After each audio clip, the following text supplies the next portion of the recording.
მოგესალმებით, თქვენ უყურებთ 57-ე ეპიზოდს სპორტულ ანალიტიკური პოდკასტისა შედეგს მიღმა.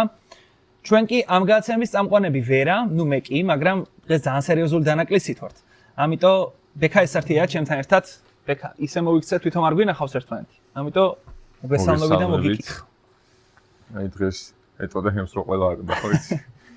ჩვენც ეგრე დაგვიწყო. ფეხბურთელი ყავს ტრამვირებული და ახლობით ეგეთ სიტუაციაში ვართ, მაგრამ მაინც ხო, გრიზლი არ ყავს, იმიტომ რომ შეგვიძლია. კი, შედეგს მიღმა, შედეგის დადება შეგვიძლია. გრიზლი არ ყავს, იმიტომ რომ გაციებულია. შეიძლება ამის მიზეზი ისიც არის, რომ ინტერი სამარცხინოდ გავარდა მე-16 ფინალიდან, მაგრამ ოფიციალური მიზეზი ეს არის. რეზიმას ვერ მოახერხა, მოკლედ სამწუხაროდ შესაბამისად. მე და ბექა ვეცდებით, რომ ვისაუბროთ ჩემპიონთა ლიგის მერვე ფინალების კენჭისყრაზე, რომელიც სხვათა შორის 3 საათი არც გასულა, რაც დამთავრდა. ანუ ძალიან სწრაფად გავაკეთეთ ეგ ყველაფერი, როგორც პრინციპში დავპირდით ჩვენს მაყურებელს. ძალიან სწრაფად ჩაიგა. მართლა ხო მე არ მეყურებია ლაივში. ძალიან სწრაფად. სადაც ჩქარებოდოთ? იმიტომ რომ გაარკვიეს გუნდები და შემდეგ უკვე კომპიუტერმა გაანაწილა ვინ როდის და სად შეხვდებოდნენ ერთმანეთს. აჰა. ხონი რეზი ბოდოში გაცივდა. ხო, მოკლედ მანამ სანამ საფუძვლიანად დავიწყებთ განხილვას იმ შედეგებისა, რაც კენჭისყრამ რეალურად მოგცა, მინდა გთხოვოთ, რომ დაალაიქოთ ეს ვიდეო. გამოიწეროთ ჩვენი YouTube არხი და შესაბამისად მოგცეთ мотиваცია იმისა, რომ უფრო მეტი ვიდეო გადავიღოთ და სხვადასხვა კონტენტი გადავიღოთ, იმიტომ რომ როგორც ვიცი, კვირას ბექა მივდივართ საქართველოს ეროვნული ჩემპიონატის პირველი ტურის მატჩზე და იქაც ტურის ცენტრალური მატჩი რაც არის, დიაონ თბილისის დინამო ბათუმი და შევეცდებით, რომ კარგი კონტენტი შემოგთავაზოთ ამ მატჩიდან.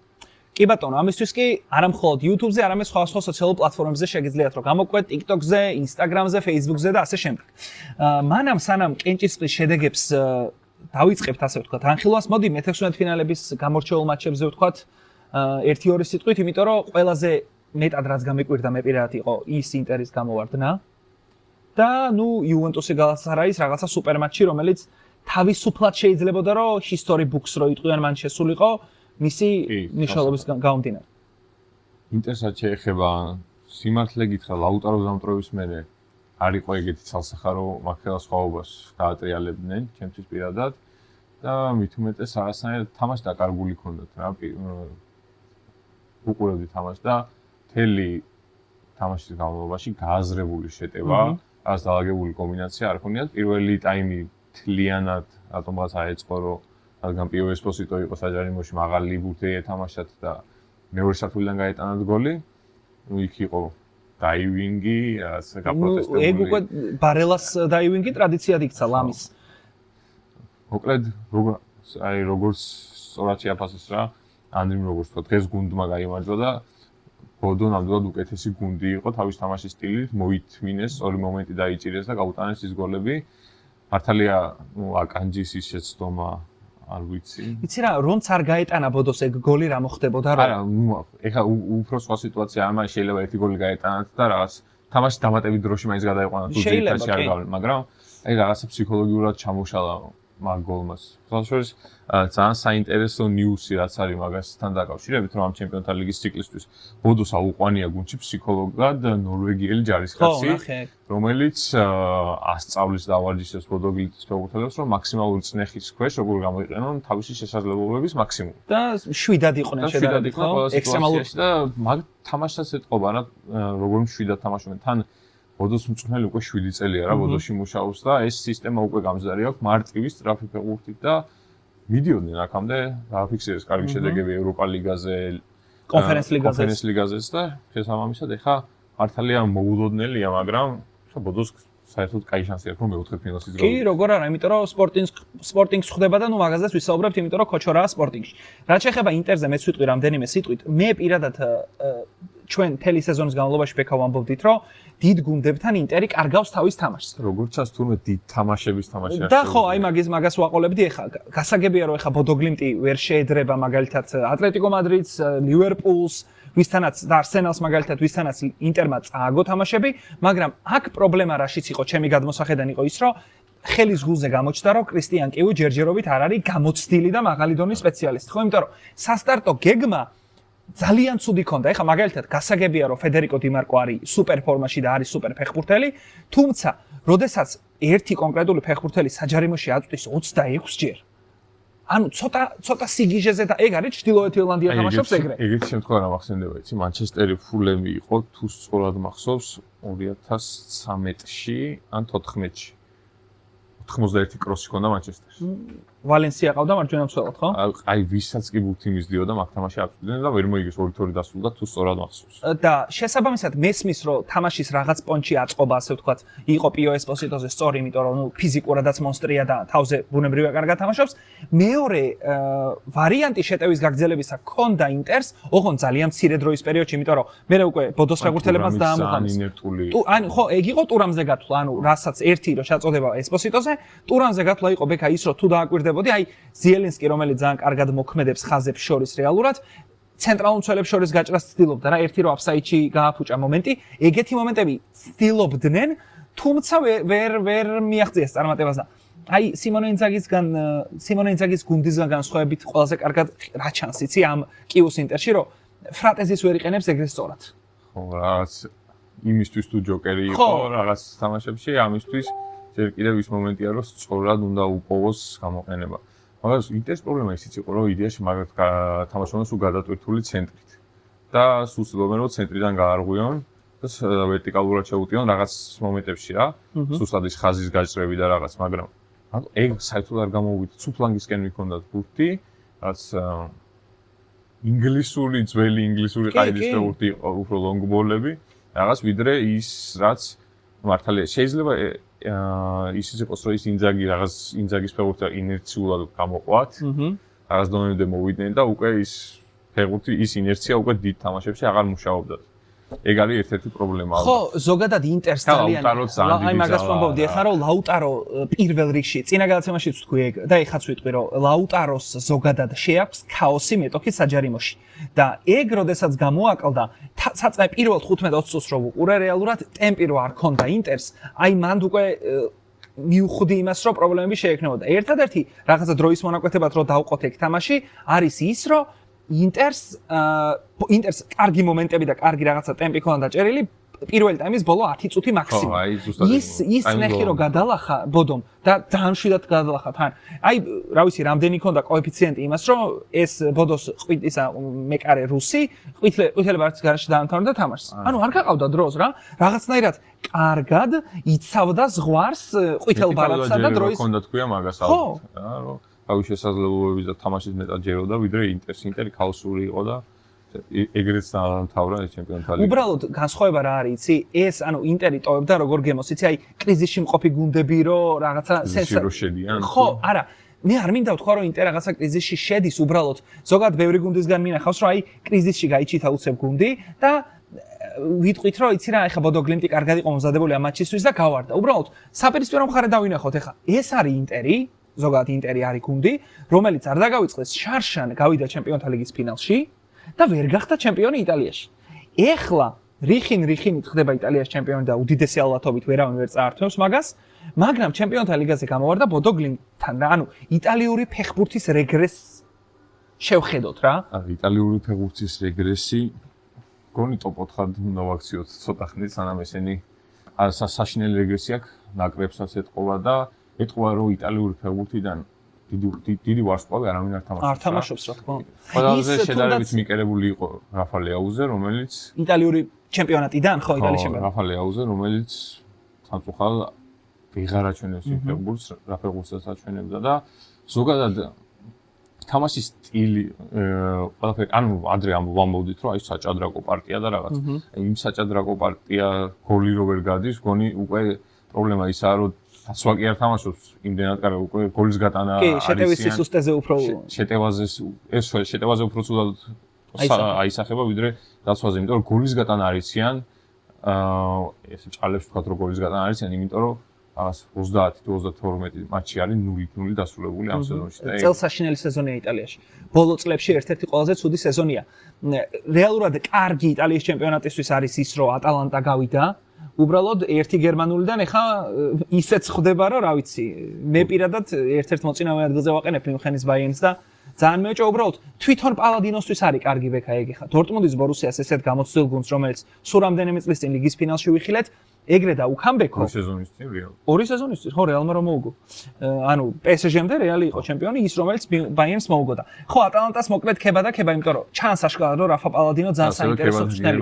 რავი ბენსებაინი. ხო ბენსებაინის რაღაცა ეგეთ შემთხვევაში თუ გახსენდებათ სადმე რომ ერთ ფეხბურთელს თავისი სიგუნდის კარში 4 გოლი შეექმნას. არა, ყველაზე გადაობა რა იყო მანდიცი ბოლო გოლზე, პენალტზე. თვითონ საწყალს ეგონა რომ სუფთად ითამაშა ბიჭო, როგორ ვერ იგრძნო რა. ხო, და იმას ესე და. ნუ საჯმა სედანტას კომენტარშიც დავწერე და ეხაც ვიტყვი რომ ზოგადად მინდვრის მსაჯის მნიშვნელობა მოედანზე ხო კრება და კიდევ უბნო გაქრეს, იმიტომ რომ ნუ რავი, კრსტოვიჩ რო შეხედავდი, მაგით უნდა მივხვდარიყავი იქ რომ პენალი იყო და ეგ არის ხო ის დაზღვევა. მესმის, მაგრამ ბიჭო, პროფესიონალი მსაჯია ტიპი ჩემპიონთა ლიგაზე მსაჯობს და ცოტა ტეხავს რა. არა, ისე ნეტა რა გადაწყვეტილებას მიიღებდნენ, რომ აი ბურზე ეთამაშა. ჯერ რო ბურზე ეთამაშა? და თავით რო შესკდომოდა. არ დადებდა პენალტს. აი ხო, სავარაუდოდ მაგასაც დააკვირდა მაგ მომენტში, იმიტომ რომ ის ბურზე იყო თან ეხა ვერ ხედავდა აშკარად. ნუ კარგად ვერ დაინახა ფაქტია ეხა. იმიტომ რომ დარტყმა რო დაინახა, უეჭველი დადებდა ეგრევე რა. უბრალოდ რა არის, იცი, ეგრე დამაჯერებლად რო კუთხურზე იშველა ხელს, მე მირჩევნია რომ მაყურებელი ვარ ტელევიზორიდან რო უყურებ, რომ იცი რა, ვამოწმებ რა. შეიძლება ეგეც ზუსტად ეგ მომენტიც იყო, რომ იმან მოიგერია და ეს უბრალოდ ინერციით შეასკდა დაახლოებით მაგ ვარიანტსაც განვიხილა. ხო, ბურზე რო ეთამაშა ბენსებაინის ჩემი აზრით პენალტს არ დადებდა. ხო, ატალანტა გავიდა და ეგ ცალსახად კარგია იტალიური ფეხბურთისთვის. რაც შეეხება კიდევ ერთ იტალიურ გუნდს, ჩემი იუვენტუსი იყო და არ მახსოვს ბექა ესე ემოციურად ბოლოს როდის ვიყურა იუვენტუსის თამაშს. აი მართლა არ მახსოვს რა. მეგონა რომ კელი რო გააგდეს დამთავრებული იყო. ეს აი არც კი დაუშვებდი რომ რაღაც არათუ დამატებით ანუ დამატებით დროს მეთქი ანუ როგორ ვერ უნდა შეძლოს ახლა გალათასარაიმის რომ ეს თამაში მშვიდად ჩამთა რომ წააგოს ეს 1-0 და თან დარწმუნებული ვიყავი რომ შანსები იქნებოდა რომ დაი მოიგო ძირითად დროში ქონდა რეალურად იქ ილმაზმაროპასი გუნდი აი რაღაცნაირი უსულო გუნდი შევეძლება დატოვოს. იცი რა, რეალურად ეხა გალათასარაი ცუდი გუნდი არ არის, უბრალოდ ზუსტად ერთ-ერთში რაც ბევრჯერ გვითქვა ზოგადად თურქებზე და თურქულ გუნდზეც რა, რომ ხასიათის გუნდია. ხასიათიდან საშინაო ატმოსფერო კიდე სხვანაირად მოხდეს რა მაგაც. ეგ გამოჩნდება ეხაც მერვე ფინალში, მაგრამ იუვენტუსის სასიკეთოდ მინდა ის თქვა რომ ლუჩანო სპალეტი დავაფასე კიდევ ერთხელ და ჩვენი საერთო ძმაკაცი ლევან სესკურია რომ ძალიან დიდი ხნის განმავლობაში ამტკიცებს რომ 10 კაცით არ უნდა ჩაჯდნენ ბიჭო დაცვაში. აი ეგ დაგვანახა რა რეალურად. არ დაგვანახა. არ ქონდა სხვა გზა. რას კარგავდნენ? მაგრამ რა არის, იცი? ანუ სხვა გზა ბევრ გუნდს არ ქონია უბრალოდ. ეგ ანუ ელემენტარულად შეტევაზე ვერ მოუბამს თამი ძალიან ბევრ გუნდს 10 კაცი. ხო, სტანდარტი გამოიყენეს იქ კარგად. და ყველაზე კარგი მანდსაც სპალეტის ხელი ჩანს რეალურად იყო როდის იცი? როცა იუემ გაიტანა მეორე გოლი 75 წუთი იყო დაახლოებით ეგრე მახსოვს. რადგან ჩქარობ დამონტაჟება სავარაუდოდ სკრინს ვერ ჩავსვა, მაგრამ 75 წუთი იყო 2-0-ს იგებდა იუვენტუსი და ანუ სპალეტის დავალება იყო აშკარად რომ პრესინგის ხაზი დაახლოებით 3-4 წუთით დაწია.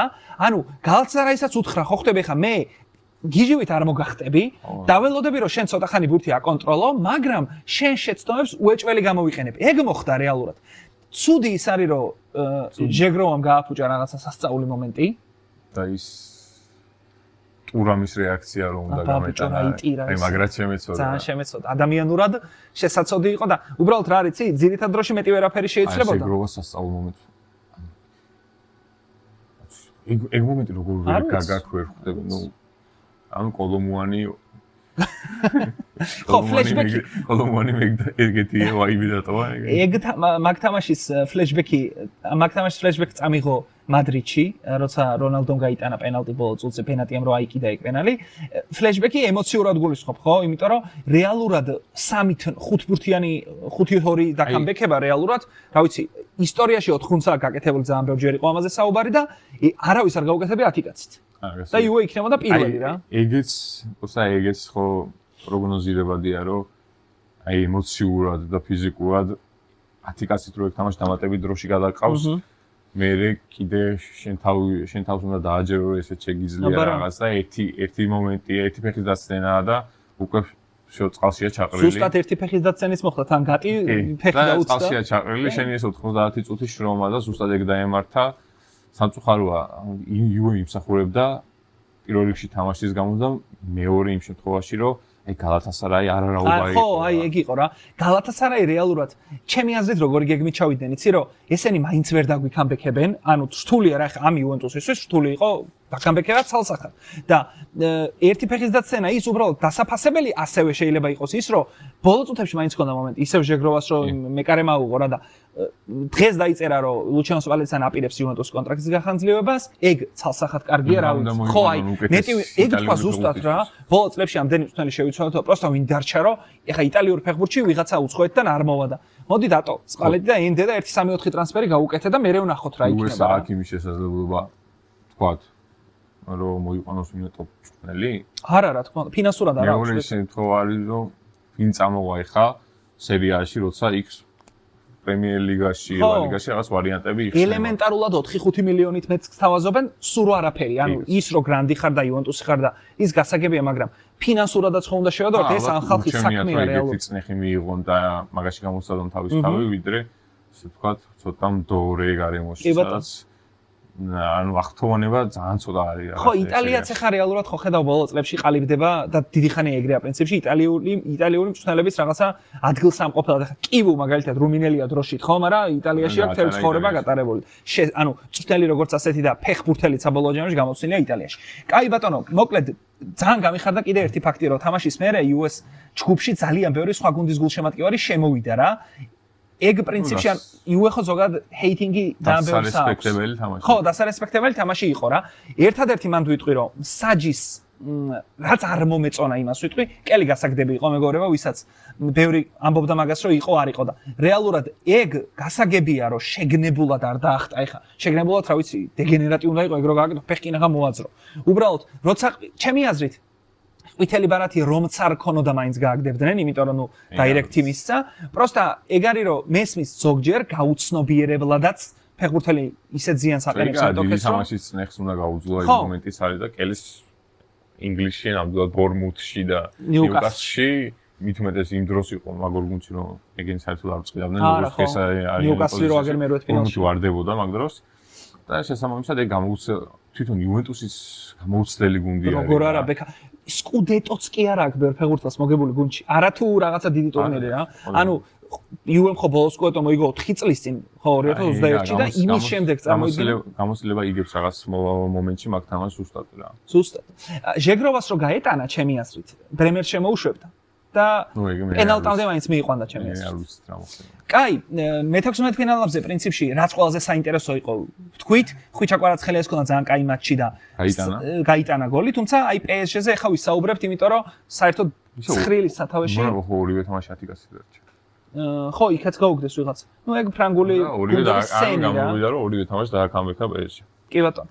PSG ჩელსის შეხვდა. შეიძლება ბევრი გულშემატკივრობდა რომ PSG ბარსა გვენახა, მაგრამ ისე გამოვიდა რომ მოკლედ ეს გუნდები როგორც მინიმუმ ფინალამდე აცდნენ ერთმანეთს. თუ მივლენ, ეგ მეორე საკითხია. კიდე ცოტა უცნაური წილისყრა იყო, იმიტომ რომ ერთ მხარეს არის გრანდების 80% და იქით არის არსენალი, ბარსელონა და ისინიც ნახევარფინალამდე ვერ შეხვდებიან, რო რამე. ხო, ნახევარფინალამდე ერთმანეთს ვერ შეხვდებიან, მოკლედ ძალიან ძლიერი ერთი მხარე და კიდევ ვთქვათ რომ სუსტი მეორე მხარეა, განსაკუთრებით არსენალის ბადე. მერვეთ ფინალში ისინი ხვდებიან ლევერკუზენს და მერე ბოდო სპორტინგის გამარჯვებულს და წესი ძალიან მარტივად უნდა მივიდნენ ნახევარფინალამდე. ხო, და ერთმანეთს უნდა შეხვდნენ. აი თითქმის აი წილს ისე დაჯდა რომ თითქმის განაღლებული აქვს ეს ნახევარფინალი, უბრალოდ ნახოთ ზუსტად ფსიქოლოგიურად როგორ არის ეს გუნდი მზად. აი ჩემი აზრით გავლენ რა, იმიტომ რომ ამის ვერ გამოყენება ანუ ჩათვალე რომ ჩემპიონთა ლიგაზეც არ გაქვს იმდენი წნეხი, რომ მაგალითად კალენდარში ისე ჩაგიჯდეს გრაფიკში, რომ აი ფიზიკურად როის დაგჭირდეს. ფიზიკურად რომ აი 3-4 ძლიერი თამაში დაგიჯდეს კალენდარში ისეთი, რომ რაღაცა უკვე იმოქმედოს ზალებზე და რაღაც მომენტში უბრალოდ ფიზიკურად ვეღარ გაკაჩო რაღაც თამაში და თუნდაც პრემიერ ლიგაში დაკარგო კულები, ან არ იყოს შენი დღე და ვერ მოემზადო შესაბამისად კონკრეტული მატჩისთვის ჩემპიონთა ლიგაზე. ასე რომ მისი ერთადერთი მტერი ჯერჯერობით საკუთარი თავი და ეტიჰადზე გასამართი თამაში არის რა. ხო, სიტისთან რომელსაც ძალიან დიდი ხანია ელოდება ზოგადად პრემიერ ლიგის გულშემატკივარი. ეს თასის თამაში EFL კაპის ფინალში. მანდაც სიტი, ხო? ეგ თუ გავლენას მოახდენს მე პრემიერ ლიგაში როგორ წავა ორივე გუნდის სეზონი, მაგრამ დღეს მდგომარეობით ყველაფერი არის დამოკიდებული სიტიზე და ნაკლებად Arsenal-ს. იმიტომ რომ City-ს თუ ყველა თამაში მოიგო ჩემპიონია. ხო, ვიცი. კაი, PSG Chelsea-ზე სანამ ვიტყვი დეტალურად, კიდევ ერთხელ მინდა გთხოვოთ, რომ ლაიქის ღილაკს დააკლიკოთ, სულ ერთი წამის საქმეა და თუ გამოწერილი არ ყავართ და სამწუხაროდ ისეა, რომ საკმაოდ მაღალ პროცენტს, დაახლოებით 60%-ს ვინც უყურებს გადაცემებს, გამოწერილი არ აქვს, ძალიან მინდა გთხოვოთ, რომ გამოიწეროთ, მოკლედ იმისთვის, რომ მეტი мотиваცია მოგვეცეს და უფრო მეტი საინტერესო საუბრები შემოგთავაზოთ. რაც შეეხება PSG-ს. ჩემი აზრით ბექა დგება PSG-ს ამ სეზონში ის მომენტი, როცა ეხა უკვე რეალურად იჩენს სოფლიო საკლუბო ჩემპიონატის დაღლილობა. ეს ყველაფერი უკვე ისე მიდის, სეზონი შედის გადამწყვეტ ფაზაში. ჩემი აზრით კი, სეზონი შედის გადამწყვეტ ფაზაში. PSG ისევ გაწამებულია ტრავმებით და დემბელეა ბოლო ფეხბურთელი ვინც ტრავმა მიიღო და ინტენსივობა რომელიც PSG-ს პრინციპში ქონდა გასული სეზონის განმავლობაში განსაკუთრებით თებერვლის შემდეგ ეგ აკლია. ამაზე მიუთითებს ისიც რომ ვერ ვიტყვით ახლა რომ ამ მონაკოს გადაუარა. მონაკომ 10 კაცითაც გაიბრძოლა პარიზში, იქ იგებდა და მე კლასის ხარჯზე PSG დაუხამბექა. 2-0-ზე გაუგდეს იქაც კაცი. შესაბამისად, ჩემი აზრით ამ PSG-ს საკუთარი თუ ვინმე არის საკუთარი თავი და რაც შეეხება Chelsea არის საკმაოდ არასტაბილური გუნდი და არაპროგნოზირებადი. ამიტომ ვის მიარიჭებ ფავორიტობას? PSG-ს მაინც 60-40-ზე თუ უფრო მეც? არა 60-40-ზე, იმიტომ რომ მაინც მეორე თამაში ხო Stamford Bridge-ზე არის. მეორე თამაში Stamford Bridge-ზე, იმიტომ რომ Chelsea იყო განთესილი. და შესაბამისად მაგის ფაქტორიც უნდა გავითვალისწინოთ, რომ მეორე თამაშს სახს თამაშობენ და თან Chelsea-ს დიდი გუნდების წინააღმდეგ არსებობდა უკეთ გამოსდის თამაში. ძალიან კარგად გამოსდის თამაში. მაგრამ Burnley-სთან ხო. რა შეუძლია ყველა ხვდებით, მაგრამ რაც შეეხება Luis Enrique-მ თქვა თან ახლა წელიწადის შემდეგ რომ ჩვენ შურისაძიებლად ვარ ვითამაშოთ Chelsea-სთან და დავივიწყოთ ის ძველი ანგარიშებიო. წააგეს სოფლიო საკლუბოზე. ჩვენ უბრალოდ ჩვენთვის ძალიან დიდი мотиваცია არისო, რომ ინგლისურ კლუბს ხვდებით და ზუსტად იგივე мотиваცია ქონდათ ალბათ წინა სეზონშიც, იმიტომ რომ ლივერპული დაიწყეს და ასტონ ვილათი გააგრძელეს. აქაც Chelsea და სავარაუდოდ ლივერპული იქნება მეოთხე ფინალში მათი მეტოქე თუ გავიდნენ რა. იმის გათვალისწინებით ეს შეეხება მე შეიძლება ვერ დაგეთანხმო იმაში რომ სოფლიო ჩემპიონატის გავლენა იყოს აქ, იმიტომ რომ პირველი სეზონის პირველი ნაწილი ლანსი რო პირველ ადგილზე იყო და ყველანაირი როტაცია გამოიყენა ენრიკემ იმისთვის რომ ფეხბურთელები დაესვენებინათ და თან ეს ფეხბურთელებიც უკვე ნელ-ნელა ფორმაში შედიან და უფრო დამაჯერებელი ხდებიან. რამდენად შევლენ მაგას გულისხმობ მე ზუსტად. ეგა თან ძალიან ცოტა 10 და 11 მატჩს არის ხა პირველი მერვე ფინალი. ხო, მალევე. სავარაუდოდ მით უმეტეს ხელს უწყობს ძალიან ის ლიგა 1-ის მატჩების ჩანიშვნაში ჩემპიონთა ლიგიდან გამომდინარე ძალიან ხელს უწყობს, იმიტომ რომ წინა სეზონში მაგალითად იყო რომ Arsenal-თან ნახევარფინალის ორი თამაში ტური გამოატოვებინეს. ორივე ტურში გადაუდეს თამაში და შემდეგ მე კარგად რო აღიდგინეს ზალები მე ითამაშეს. რო არ გამოცხადებულიყვნენ მაინც ჩემპიონები ხდებოდნენ მომენტი. ხო და ექსელს ეწყობას გავითვალისწინოთ, როტაციას გავითვალისწინოთ.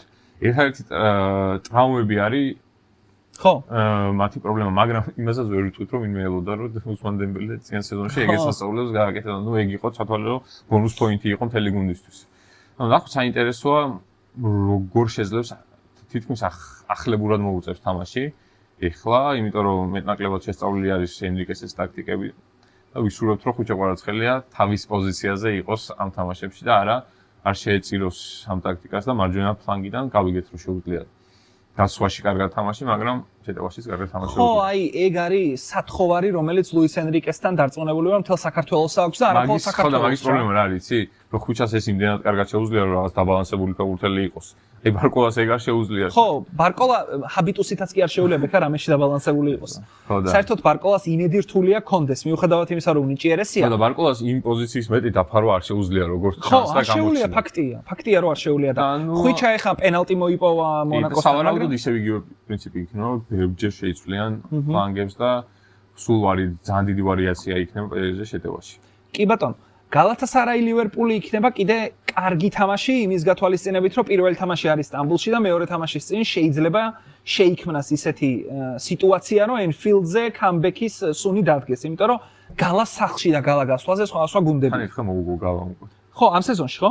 აი, მამარდარო შემოვიდა. ხო, ალისონი დაიმპრომა თამაში და მამარდა შემოვიდა. მამარდას დებიუტი ქონდა ლიგაში. ლიგის ფაზაში პირველ ტურში საერთოდ არ იყო არა პირველი ტური, მეორე ტური იყო, ეგრე მახსოვს.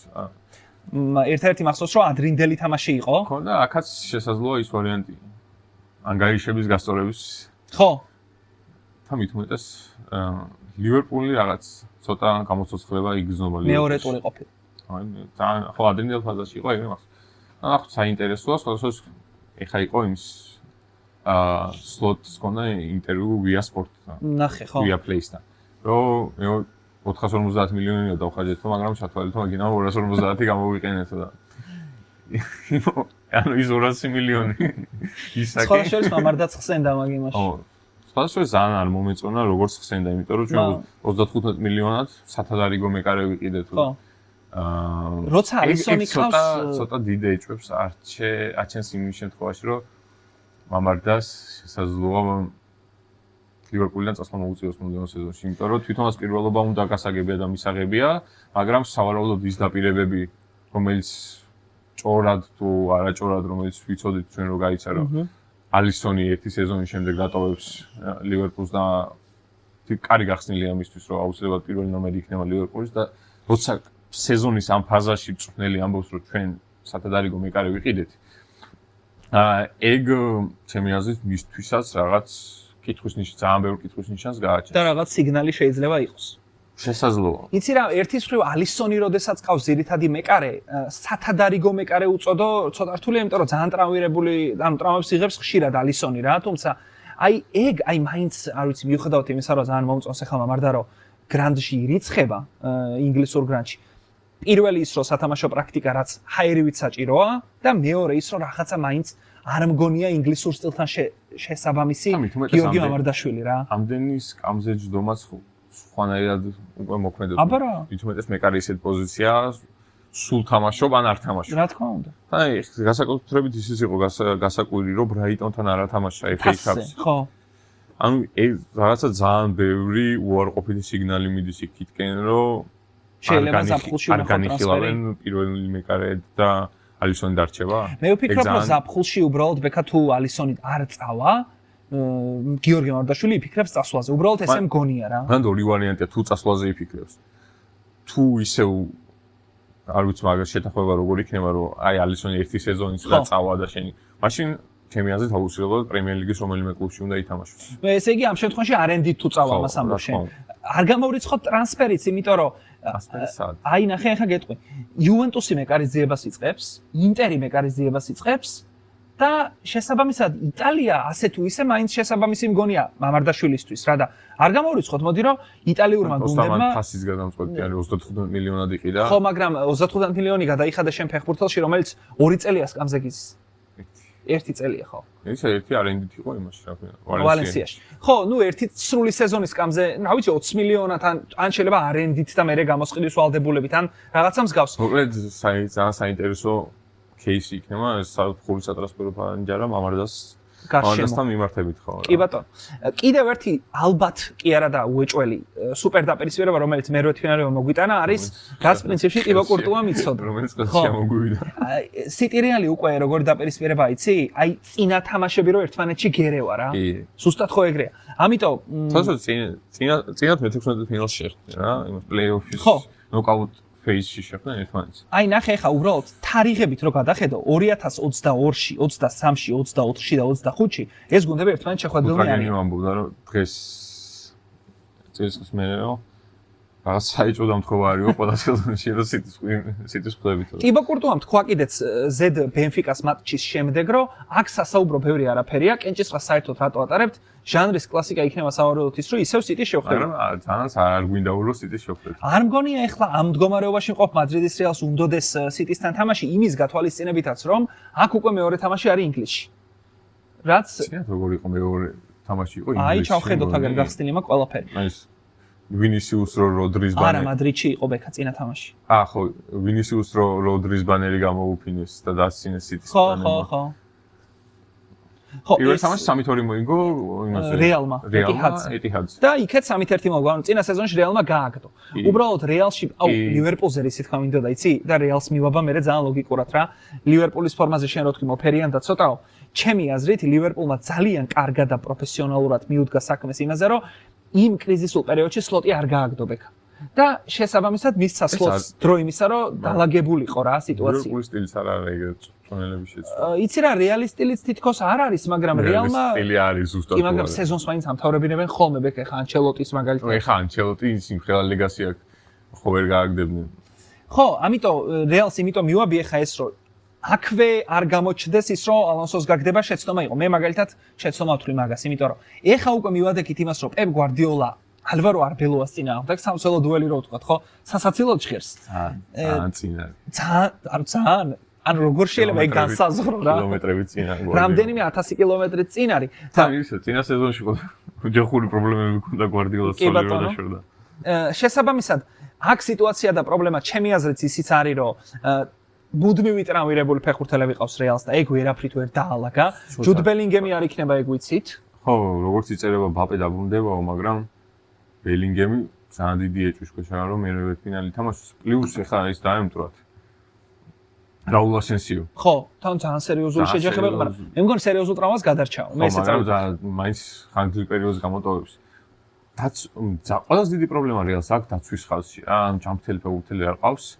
ტრენტი, კარერასი და რუდიგერი დაუბრუნდა ეხლა დაიტყო რუდიგერი ამ ხალხსა. სავარაუდოდ მოსალოდნელია რომ რუდიგერი ალაბა იყოს სიტის წინააღმდეგ. თუ ჩუამენის არ დახევს უკან. ჩუამენი შემიძლია არ დახევს, იმიტომ რომ იმდენად პროდუქტიულია თავის პოზიციაზე და იმდენად საპირისპირო არის ცენტრალურ მცველად. ანუ მაგველიუს დახარჯვა ჩემი აზრით და დაკარგვა არ უყის არბელოს იმისთვის რომ რაღაც გარევისკოს, იმიტომ რომ გაუმართლებელი რისკი იქნება მით უმეტეს რომ კარგად ჩაჯდა ეგ სისტემა მუშაობს, თამაშებს იგებენ, უფრო მეტად ყარი არის, ნახევარდაცვა თამაშიც უფრო სტაბილურია, შესაბამისად მე მეეჭვება რომ ეგ ნაბიჯი გადადგას, ну გააჩნიათ თუ ეხა ალაბა არ არის იმისთვის სადრო 90 წუთი ითამაშოს. ეგ არის ძალიან დიდი, ანუ ჯამთელი ძველი ფაქტობრივად არ ყავს რეალს და ეგ არის ყველაზე დიდი დარტყმა რეალის წარმომადგენლობის. მაგიდან გამომდინარე გამიკვირდა ზუსტად მესმის რომ მადრიდის რეალს ზოგადად ზამთარში ტრანსფერები არ ახასიათებს, მაგრამ როცა ესეთ სიტუაციაში ხარ, ჩემი აზრით უნდა გააკეთო რა, უნდა გაეკეთებინა მე ვფიქრობ ტრანსფერი ზამთარში. პრობლემა მანდ ის არის რომ რუდიგერი უნდა იყოს ჯანმრთელი უეჭველი, იმიტომ რომ ჰალანდს მეტი ვერავინ ვერ ეჭიდაოება და მათი დაპირისპირებაც ხო მართლა ჟანრის კლასიკაა, რომ იქ რაღაცა ხელს გადახვევს, მოეჭიდება, ძიუდოს ილეთებს გაუკეთებს. სიტი ჩავარდნის მერე აი 4 თამაში რო წააგეს ელიზეთ. იმ ჩავარდნის მერე რაც იპოვეს თამაში. უბრალოდ ჰალანდს არ აქვს ნაპოვნი თამაში. რთული თებერვალი ქონდა ძალიან და იანვარიც პრინციპი. ფეზი ხო ამბობდა რომ სიცივეში გოლი ვერ გააქო. ანუ თუ დათბება, მოკლედ ესპანეთში არ იქნება წესი ცუდი ტემპერატურა და ნუ ეხა ინგლისურ ამინდებს პრინციპში ჰალანდმა უნდა დაუპირისპიროს რაღაცა, იმიტომ რომ თან სიტის мотиваციაც იზრდება რა, იქით უკვე საჩემპიონო ბრძოლაში შევიდნენ. აქეთ ძალიან რთული ვადი აქვს ახლა რეალის მერე. მოდი გავთამამდე მიდევით რომ ბაიერნს ხვდებიან. უეჭველი ეგრე უნდა იყოს. მე მაგას ვлобი. მე წელს ბაიერნს გულშემატკივრობ რა. ხო ვთქვი რომ იუვე თუ გავარდება და რო გავარდება, ბაიერნს გულშემატკივრობ მეთქი და შესაბამისად ბაიერნმა წესით ატალანტა უნდა გაიაროს. ატალანტას უფრო მეტი შანსი ექნებოდა არსენალთან. ვიდრე ეხა აქვს ბაიერნს. კი, ცალსახად. ბაიერნი ხო იცი, თან კაი, თქვათ რომ 3-0 მოუგოს ბერგამოში, იქ მერე წავლენ და 7-0-ს მოუგებენ რა. ბაიერნია და იმიტომ ხდება ეგ ყველაფერი. რეალის სიდიზეც რო დავხუროთ, მე იქიდან გამომდინარე რომ რა თქმა უნდა ჩემი სიმპათიები ამ თამაში იქნება მადრიდის რეალის მხარეს, ცალსახად, იმიტომ რომ მე რეალურად ძალიან სიმპათიები მაქვს ამ გუნდის მიმართ. უბრალოდ რეალობას რო თვალი გაუსწოროთ, ტრამვების გათვალისწინებით პირველ რიგში და იმედია რომ ბაპე დაუბრუნდება. სათამაშო ფორმითაც, თან მეორე თამაში რო ეტიჰადზეა, ეგ საკმაოდ რაღაცებს ნიშნავს რა და მაინც მოდი ვიტყვი რომ დაახლოებით ალბათ 60-40-ზე შეიძლება ცოტა მეტი სიტის სასარგებლოთ. ჩემი აზრით ფურცელზე თუ ოდნავ უპირატესობა აქვს ვინმეს სტატისტიკურად სიტია, მაგრამ რეალი ვიცით რაცა ლიგაზე და რეალი ლიგაზე არასანდო გუნდია. არასანდო გუნდია წაგების პროგნოზებულად. კი ბატონო. კარგი, ბარსელონა ჩადის, როგორც დიეგო დალო ამბობს, ყველაზე ცუდ სათამაშო სტადიონზე ინგლისში. იმიტომ რომ ატმოსფერო არის ყველაზე ჩავიდა უკვე ამ სეზონში და 2-0 მოუგეს. კი ბატონო. თუ 1-1 რაშფორდმა რო დუბლი გააკეთა. ამ სეზონში. ბარსელონაზე ამ 2-1 იყო მე მგონი. დუბლი გააკეთა რაშფორდმა. ხო, ძალიან მაგარი გოლი შეაგდო სხვათა შორის. იცი რა, ნიუკასლიც არასტაბილური გუნდია, მაგრამ ყარაბაღის განადგურებით ვერავის ვერ დაგვაჯერებია. ხო, ყარაბაღის განადგურებით, რასაც ნიუკასლი მიაღწევდა, იყო ის, რომ ხასიათს გამოიკეთებდა, იმიტომ რომ ინგლისში ვერ იტყვი ხარ, რომ თლად იდეალურად აქვს საქმე აწყობილი. ძალიან ცუდი სეზონია. ძალიან ცუდი სეზონია იქიდან გამომდინარე, რომ ჩემი სატრანსფერო ფანჯარამ და ამ ქაოსმა გამოიწვია მაგათი ცუდი სეზონი წარმოიდგინე, ვინც ფეხბურთელი უნდათ პირამინ ვერ იყიდეს. ხო. საბოლოოდ ვოლტემადე და ტრამვირებული ვისა შეჭათ. და ეხაც ტრამვირებულია მე მგონი. ვისა ისე ტრამვირებულია, თან ეხა პრობლემა აქვს ვოლტემადესთან ის რომ უკმაყოფილოა ის თავის სათამაშო დროით და დიდი საუნები დაბრუნდებოდიო გერმანიაში, შტუტგარტშიც კი დაბრუნდებოდიო და უკეთეს ვარიანტი ბაიერნში უნდა თამაში. შესაბამისად ეგეც მოქმედებს რა გუნდში რაღაც ედი ჰაუს არ აქვს სტაბილური სიტუაცია მიუხედავად იმისა რომ ძალიან კარგი მწვრთნელია და ნიუკასლის მთელი წარმატება მას მიეწერება. რაღაც ნიუკასლი აღარ ხდება ისე როგორც ადრე იყო. სხვათა შორის ეს ბოლო ორი თამაში ვოლტემადე იდგა ფორვარდის უკან. მიუხედავად იმისა რომ 2 მეტრიანი კაცია 10-იანზე თამაში უფრო მიჩნევა. და რა მაგარი პასი გაუკეთა იმას ნახე ეგ მომენტი რომ გააფუჭა.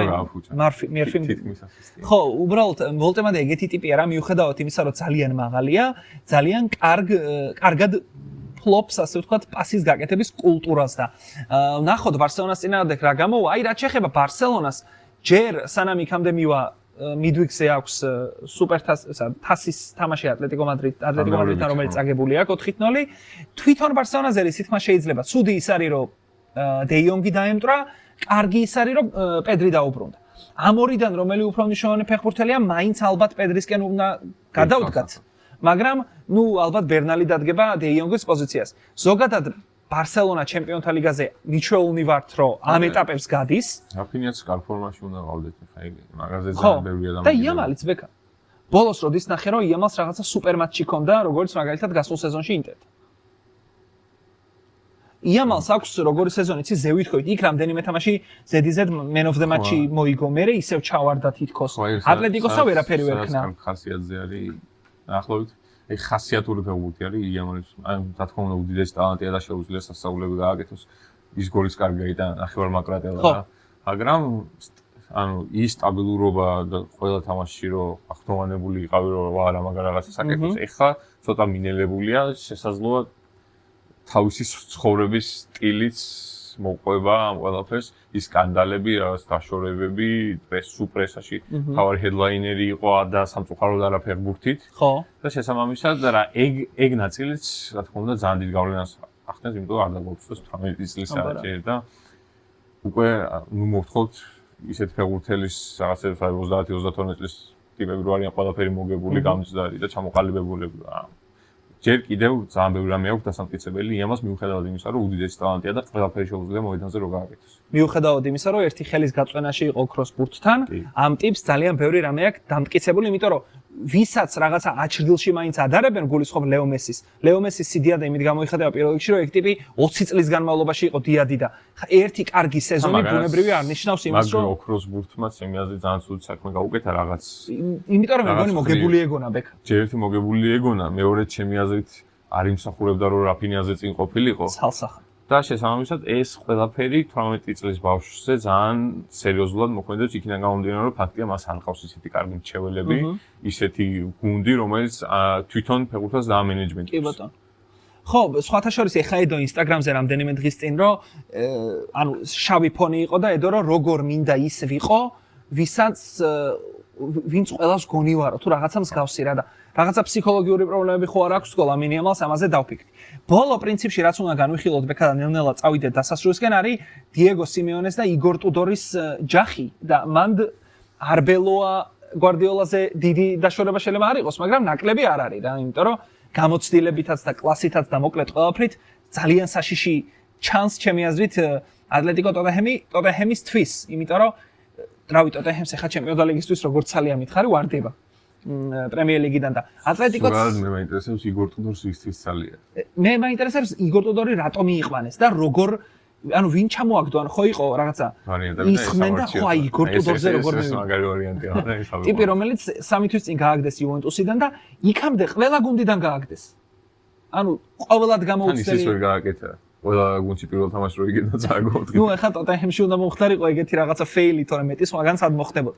ხო, რაც შეეხება გასაგებია რომ ატლეტიკოს განსაკუთრებით გასვლაზე უჭირს წელს, არა მხოლოდ ჩემპიონთა ლიგაზე, არამედ შიდა ჩემპიონატში რაიო ვალეკანოსთან წააგო რამდენიმე ტურით ადრე 3-0, თუმცა მე ვფიქრობ რომ ატლეტიკო წელს უფრო ჩემპიონთა ლიგაზე მობილიზებული იქნება, იქ სერია, ისა ლა ლიგის მოგების შანსი არ არსებობს და ამიტომ რაღაცა კერკეტკაკლად მიმაჩნია სიმართლე გითხრა, მით უმეტეს თუ მეოთხე ფინალში ხდება. ამ ყველა გუნდში ის ვარიანტია რომ აი საშინაო ტრიბუნა და არა ხო, არც გაგახსენდება რა. არც მოქმედებს ეგ. მიუხედავად იმისა, რომ სასწაულის სტადიონი აქვს და ეხა იმით ეხადავებიან რომ შეიძლება საუკეთესო სტადიონი საერთოდ ინგლისში. და იმიტომ რომ ყველაზე ახალი აქვს, ეხლა ხან ააშენეს და უბრალოდ იმით ეხადავებოდნენ რომ ამ სტადიონზე მომავალ სეზონში ჩემპიონშიპი უნდა იყოსო რა, იმდენად მაგარია და მე ძალიან მე ვნახავდი მაგ სტადიონზე ჩემპიონში. მე ძალიან მივესალმები და მომწონს და მხიბლავს ის ფაქტი რომ მეოთხე ფინალში ვიხილოთ ბარსელონა ატლეტიკო მადრიდი. ბარსელონა ატლეტიკო მადრიდი ბოლოს ლიგაზე რო შეხვდნენ გააგდო ატლეტიკო. ხო? შესაბამისად რატომაც არა. ლევერკუზენი არსებობს. თუმცა ბოლოს თამაშების ტენდენციას თუ დავაკვირდებით, აი რაღაც ხო ის დაძაბულობა რო არის და აი ბარსელონას ატლეტიკო ხვდება და იქნებ ქურლა და კარგოს და აი გადაულიან ხოლმე. კი. ეს გამონაკლისი იყო ეს 4. ეს ცალსახად გამონაკლისი იყო. აი ეს ისეთი გამონაკლისი იყო რომ რეზიმაც კი ვერ გააправა. ხო რა, ატლეტიკო რატომღაც თუ აგებს მარტივად აგებს ხოლმე ბარსელონასთან. და იქეთ ებრძვის და ომს უჩაღებს რეალს. რეალთან სისხლის სურამდე მის და ბარსელონასთან თუ აგებს მარტივად აგებს. ეხ წინა სეზონშიც ორივე თამაში ძალიან მარტივად წააგო. ხო, ეგ ხდება ხოლმე. ამიტომ მეოთხე ფინალში მოკლედ ატლეტიკო ბარსელონას ძალიან დიდი სიამოვნებით ვიხილავთ. ბოლო პრინციპში რაც არის ბოდოგლიმტის თამაშია სპორტინგთან და ვის გაუკვირდება რომ ბოდოგლიმტმა ისიც გაიაროს დაბრკოლება ასე ვთქვათ, თან ისევ ისეა როგორც წინათ იყო ინტერთან რა პირველი თამაში სახლში. სანამ ცივა. აბა, სანამ დაიწყება რომ იქ ცივა, იქ ხელოვნური სტადიონია, აი ეგეთი რაღაცეები და რაც თავარია ბოდოგლიმტი უკვე საჩუქარი კი არა, მე მგონი უხერხული მეტოქეა ყველასთვის და სპორტინგიც ახლა სიტის მოუგო, ატლეტიკო მადრიდს მოუგო.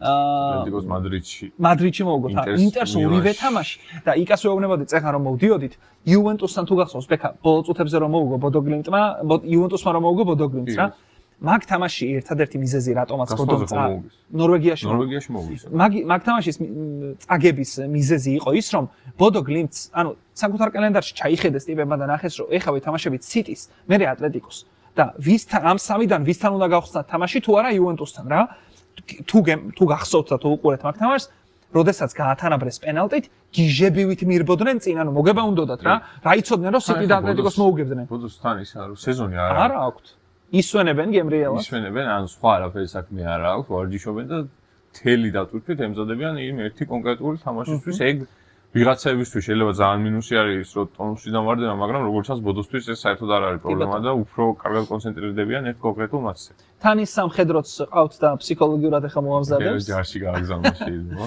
კი ბატონო თან ძალიან კარგი და კომფორტულად ისეთი გუნდია რა ურო უყურებ ავტობუსიც არ არის ავტობუსი არის და მეორე არის ეგეთი ეგ ჩემი გასაკვირი არის ბრიუგე ბრიუგეს წვნელი ვინც არ უნდა ყავდეს სულ ერთი და იგივე მარტივ ფეხბურთს თამაშობს სულ გოლის გატანა უნდა და გოლის გატანა შეუძლია ყველა გუნდს კი აი ძალიან უბრალოდ როგორი გუნდია ეს სახლში შეიძლება ვიღაცა 3-0 მოუგოს და გასვლაზე 7-1 წააგოს ხო აი არასტაბილურია მაგრამ თამაში ყველა წვნელი შემთხვევაში ერთი და იგივე ლაღი მარტივი შემტევი ქონდა და რეზულტატი სადაც ეხა მარსელს ბოლო ტურში აუქნეს ატლეტიკოსთან 3-3 ითამაშეს მე იქ ცოტა არ გაუმართლათ მინოლემ დაუშვა შეცდომა და მანამდე მომენტები ჰქონდა ბრიუგეს მაგრამ ბრიუგე რო დაწინაურებულიყო პირველი რო გაეტანათ უფრო საინტერესო თამაში იქნება და კი ბატონო მაგრამ იმაზე შევთავაზეთ რომ ატლეტიკო მადრიდი უფრო უხდება მერვე ფინალს ვიდრე ანუ იმას არავინ არ ამბობს რომ აი ბრიუგე უნდა გასულიყო უბრალოდ დასაფასებელია ცალსახად კი და ბოდო კიდე უფრო დასაფასებელია იმიტომ რომ აქ არის უკვე და ინტერი გამოთიშა ასპარეზობას ბოლო პრინციპში ლევერკუზენი არსენალია და რაღაც ხრივ ამას უკვე შევეხეთ უბრალოდ ფარმაცევტების შანსებზე ვისაუბროთ მაინც ახლა ლევერკუზენი ისეთი გუნდია რომ ყრუ დაცვას მე მგონი არავისთან არ დააყენებს და იქაც გაიბრძოლებს რა რატომაც არა რა ქვია ის წნელს ჰიუმანდი ხაი ეგეს ეჰაგის გამიზელებელია ეგ არის მაქსიმუმი, რასაც ათამაშებს, რა და დანიის ნაკრებში ხო იყო. კი. ზუსტად ერთნაირი საბედლება რჩება, რომ აი იმ მოსაგებს და გასაკეთებელს გააკეთებს, მაგრამ თავზები ძალა არ არის და იმის იქით ალონსონ რო სასწაულები მოახდინა, მithumetes შემადგენლობას არ უწყობს ხელს გაუყიდეს ნახევარი გუნდის.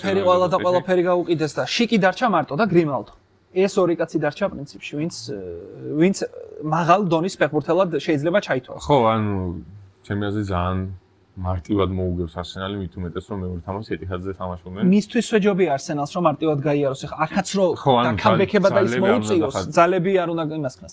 კარგი ბატონო, ეს არის პრინციპში რაც ჩემპიონთა ლიგაზე გვინდოდა გვეთქვა. კიდევ ერთხელ მინდა გთხოვოთ რომ დაალაიქოთ და ეს ვიდეო და გამოიწეროთ ჩვენი YouTube არხი, რაც ძალიან მნიშვნელოვანია და ბოლო რამდენიმე წუთი ბექა მინდა იმაზე ვისაუბროთ, რასაც პრინციპში მივადექით. რაც ჩვენთან ხვალ იწყება. კი ბატონო, ხვალ საქართველოს მორიგი საფეხბურთო ჩემპიონატი იწყება. სწორად მახსოვს 38 მახსოვს მეც.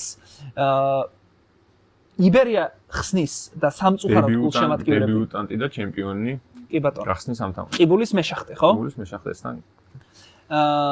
რომელიც სხვადასხვა კარგი ტრანსფერები გააკეთა ყიბულმა, იბერიამ რო კარგი ტრანსფერები გააკეთა და ტენეს კონგოლო დაიმატა და რეკორდული რაოდენობის ინვესტიცია ჩადეს ამ სეზონში. მართლა? რომ მამაგეიშვილი გაუშვეს და კიდე რამდენიმე ფეხბურთელი წავიდა გუნდიდან. და გუნდმა გადაწყვიტა რომ დახარჯოს. რა თქმა უნდა, მაგათი მიზანი, ამ დახარჯვის მიზანი ეხლა ამ პერიოდში ის არის, რომ ზამთარში ეგრე გაძლიერება, რომ გუნდი ამ პერიოდის განმავლობაში შეთამაშდეს კარგად იმისთვის, რომ ევროტურნირებზე გამოვიდეს, სხვადასხვა სამწუხაროდ გამონთესავებში არის ეხლა. იმაში პირველ საკვალიფიკაციო ეტაპზე იმიტომ 5 აქვს სულ ჯამური კოეფიციენტი და გამონთესავებში არის ამ დროისთვის, თუმცა რა თქმა უნდა, იქიდან პირველი ეტაპის გადალახვა ნიშნავს, რომ კონფერენციის ჯგუფში შემცვლელი თამაში შეიძლება შესაბამისად ფიქრობ, რომ სწორი გაზლიერება არის, უბრალოდ ნახოთ ეს ყველაფერი როგორ იმოქმედებს, თან ვახობედოშვილი დაიმატეს ის ანდრია ბარტიშვილი დაიმატეს, რაც ყველაზე მთავარი ალბათ. ორი ყველაზე ისეთი ტალანტი, რომელიც ქართულ ფეხბურთში არის და ირაკლი ბიძინაშვილი დაიმატეს კიდე ტორპედოდან. ეგეც ვერ იტყვი რომ ცუდი ტრანსფერია, იმის გათვალისწინებით, რომ და პატაღუდუშა ვერ დაიმატეს კიდე, იმის გათვალისწინებით, რომ სანდრო ალთუნაშვილი წავიდა იბერიადან, შევსება ჭირდებოდა მაგ ყველაფერს რა. ფიქრობ, რომ საკმაოდ სოლიდური გაზლიერებაა, რომელსაც შეუძლია შედეგის დადება რა. თუმეტეს რა თქმა უნდა დამოკიდებულია სეზონი წავა როგორ შეთამაშდებიან ეს ფეხბურთელები ერთმანეთს, მაგრამ ანდრია ბარტიშვილი ჩემს ძალიან დიდი ძალა შეიძლება და მას გადამწყვეტი ფეხბურთელი გამოდგეს, რომელსაც შეუძლია რეალურად შედეგი მოუტანოს კლუბს. კი და საბოლოო ჯამში ბექა დარწმუნებული ვარ რომ ანდრია ბარტიშვილზე ძალიან სერიოზული ბრძოლა იყო ამ სეზონში, ვინ დაიმატებდა და ანდრია ბარტიშვილი იბერიასთვის შეიძლება იყოს სერიოზული ძალა იმისთვის რომ მე გააკიდოს კარგ პასად რა. ამის თქმა მინდოდ. ხო, გიორგი კუცია დაიმატეს კიდე დღეს. ხო, ის რა ქვია. ტორპედოსაც უნდა და ბარტიშვილის დაამატება უბრალოდ ვერ შეთანხმდნენ. ხო, კი. პირობებზე და შემდეგ შემდეგ ვარიანტი იყო იბერია, სადაც როგორც ჩანს შეთანხმდა ყველაფერზე, ორივე მხარისთვის ყველაფერი მისაღები იყო. ძალიან დიდი იმედი მაქვს, რომ სათამაშო პრაქტიკა ექნება ბარტიშვილს, იმიტომ რომ მიუხედავად იმისა, რომ გავარდნილ კოლხეთში თამაშობდა წინა სეზონში, ცოტა ლაპარაკების დრო ეგ გარანტია უნდა ყოფილიყო მაგას, რომ სავარაუდოდ ითამაშებდა, იმიტომ რომ კოლხეთი გავარდა, შესაბამისად მოუწია აქეთ გადმოსვლა. მე მგონია, რომ იქნება ძირითადში და ძალიან დიდი იმედი მაქვს მეც. ხო, მოკლედ ჩვენ ვლოგებს და ჩვენს განხილვებს რაც შეეხება კვირას, როგორც უკვე ბექამ თქვა, გადაცემის დასაწყისში, მივდივართ ტურის ცენტრალურ მატჩზე, რომელიც დინამოების დერბით იხსნება, თბილისშია ეს მატჩი, არის კვირას 19 საათს. შესაბამისად, იქ ვიქნებით ჩვენც, ირაკ გრიზლიც იმედი გვაქვს, რომ იქნება რეზი აუცილებლად იქნება, გვეყოლება სტუმარიც, ეგეც უკვე გადაწყვეტილია, თუმცა არ ვიტყვით ვინ, მაგრამ ეგ ყველაფერი უკვე შეთანხმებულია და სტუმართან საინტერესო საუბრებიც იქნება იმ ვიდეოში, რომელსაც სავარაუდოდ ორშაბათს დავდებთ ბექა ალბათ. რაც შეეხება იმის თქვა მინდოდა რომ გირჩევთ რომ მოხვიდეთ, ჩვენ უნდა შევავსოთ ეგ ტრიბუნები, რაც ქართულ სტადიონებზეა ზოგადად და ბუნებრივია ჩვენი მოძრაობის არეალი არ იქნება მხოლოდ თბილისი, მიუხედავად იმისა რომ აქ ცხოვრობთ, ვაპირებთ რომ სეზონის განმავლობაში ვესტუმროთ საქართველოს სხვა ქალაქებს, ვიქნებით ქუთაისშიც, ვიქნებით ბათუმშიც, ტყიბული თბილისში თამაშობს? ეხლა შეიცვალა ისინი განაწილებები. ტყიბულში თამაშობს? ტყიბულში გადავიდა. ანუ ტყიბულში ჩასვლაც გვიწყობს. სამგურალიც და თბილისში მე ტყიბული გავიდა. ტყიბული? არა, გადავიდა სამგურალის სტადიონზე ითამაშებენ. ესე იგი იმერეთში. სამგურალის სტადიონზე ითამაშებენ, გაგრა ითამაშებს პეტრიაშვილზე. სპაირი ითამაშებს მესხიორზე, მიხელ მესხზე იბერია თავისთავად ითამაშებს. დინამო რუსთავიც მგონი პეტრიაშვილზე ითამაშებს და მე მგონი რუსთავში თამაშობს არა იკა? ეხა ჩანიშნული თამაში არის პეტრიაშვილზე. ოკეი. დინამოებსაც შეეხება რომ დინამო თბილისი ზოგადად ეს ახალი ელიგა ძალიან ახალგაზრდული ჩემპიონატია და ჩემი ვარაუდით ძალიან დაბალი საშუალო ასაკი იქნება ფეხბურთელებში. კი ბატონო. და ჩვენ ვაპირებთ რომ ვისაუბროთ განსაკუთრებით იმ ახალგაზრდა ფეხბურთელებზე, ვიმანც შეიძლება საომავლოდ მიიქციოს ყურადღება. კი და დინამოებსაც შეეხება დინამო ძალიან ახალგაზრდა გუნდია და მართალია კრიზისშია. ეხა არ აქვს ისეთი მდგომარეობა როგორც ადრე ქონდა. მეორე მხარეს საინტერესო ის არის რომ დინამო ბათუმის კრიზისშია, მაგრამ ახალი ხელმძღვანელობა, ახალი მენეჯმენტი, ახალი უდიდესი პროექტი შემოიტანეს. ამ ეტაპზე რა პრობლემაც არის დინამო ბათუმში რომ საფხულის სატრანსფერო ფანჯარებზე სატრანსფერო ბანიადებს დავალენების გამო, თუმცა რომელიც დაიფარა და შესაბამისად უკვე იქაც პოზიტიური ძვრებია და გია ჭიაბრიშვილი ჯერ შეეცდება რომ ამ შემადგენლობით დადოს შედეგი და შემდეგ საფხულში უკვე გაძლიერების საშუალება ექნება.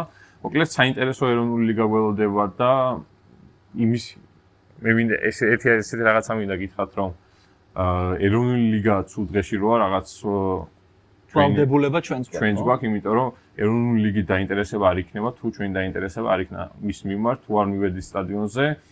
მართალია ამ მომენტისთვის რაღაც გრანდიოზულ სანახაობას ვერ ვნახავთ ელიგაში ძალიან მცირე არის ეს თამაშების რაოდენობა, სადაც კარგი ფეხბურთის ყურება შეიძლება დაძაბულობ, თუნდაც იმიტომ რომ დაძაბული იქნება. შესაბამისად, რაც უფრო მეტი ადამიანი იქნება სტადიონზე და დაინტერესება იქნება მეტი, შესაბამისად სხვა გარემოებებიც უფრო პოზიტიურად იმოქმედებს. როგორც ფინანსურ ნაწილში, ასევე თამაშის ნაწილში, ასე რომ გირჩევთ, იაროთ ელიგის თამაშებზე, განსაკუთრებით ვინც თბილისში ხართ, იმიტომ რომ ჩათვალეთ, რომ 10-დან 6 გუნდი თბილისში თამაშობს რა. რეგიონებში კიდე უფრო მეტია დასწრება საბედნიეროდ. მოკლედ, წარმატებები ყველა ქართულ გუნდს, იმედი გვაქვს, რომ საინტერესო დაძაბული და თვალსასეირო საქართველოს ჩემპიონატი გვექნება. ჩვენ როგორც ვთქვით და ვაპირებთ, რომ განვახორციელოთ. ხო, მაშინ ცალკე რა თქმა უნდა. ჩვენ ვაპირებთ, რომ ვიაროთ, გავაშუქოთ, ლოგები დავდოთ, საინტერესო სტუმრები მოვიყვანოთ. მოკლედ, Google შემატკივრეთ ჩვენს ქართულ კლუბებთან ერთად. ამისთვის საჭიროა, რომ დაალაიქოთ ეს ვიდეო, გამოიწეროთ ჩვენი YouTube არხი და დაელოდოთ ჩვენგან საინტერესო ვიდეოებს. ბექა, მადლობა. გაგაბრძანდებოდეთ. აბა, შეხვედრამდე.